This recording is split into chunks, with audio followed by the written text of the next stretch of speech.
Yaxşı, indi mən papağımı necə qoyum ki, qızın xoşuna gəlsin. Əgər belə qoysam, onda qız məndən qorxar. Get bir güzgüdə kepkana bax. Kepka deyil, aerodromdur, aerodrom. Üstündən qalxıb aya uçmaq olar.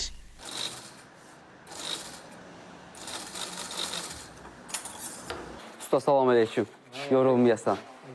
Papaq hazırdır usta, yoxsa? Hazır. Gel.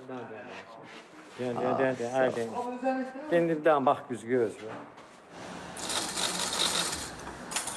Azərbaycanda papaq təkcə geyim əşyası olaraq məhdudlaşmır. Papaq həm də milli mənəvi dəyər, Azərbaycan kişisinin şərəfini və ləyaqətini özündə əks etdirən bir atributlardan biridir. Amma təəssüf ki, papaq günü papaqçı tapmaq xeyli vaxtımızı aldı. Barmaqla sayılacaq qədər azalan bu sənət nümayəndələrindən biri də Telman Cəfərdir. Şimdi müasir dünyada kim necə istəyir, hələ də giyinir, hələnçi papaq taxır. Deyir, papaqsız deyir, abır-zavonski olur, abır-zavon. Papaq tapana deyir, yox, bu qədəşdir. Yox, ne üçün? Taxan taxır. Taxmayan taxmır. Sadəcə ona köhnə kişilər qoyurlar. Cavanlar da var, hansı gələ papaqla, necə evdə örgəşib hələ.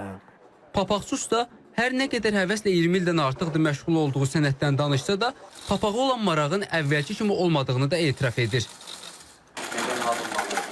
Məsəl üçün, bu sırada olan papaqlar, görürsən, bunlarda, bunlar qədimdir də, qabaqlar hamısı qoyurdular başına. Bunlardır. Bunlar sonra çıxdı. Bunlar indi o təzə çıxanlardandır.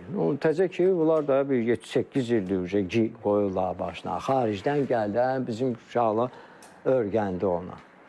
Söhbət əsnasında gələn müştərilər isə sanki bu sənətin bir müddət daha ayaqda qalmalı olduğunu deyirdilər. Quzu dərisidir, bunlar nə deyirlər, qulaqlı papağı deyirlər. Bu milli papaqdır. Tikmək olur da, 4 saata tikirsən, 2 saata tikirsən. Baxın, işin necə gedir.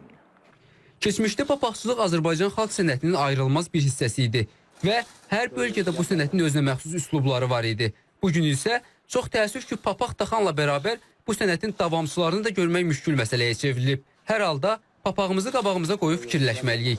Vurğun Mədətov, Etibar Qurbanov, İTV Xəbər.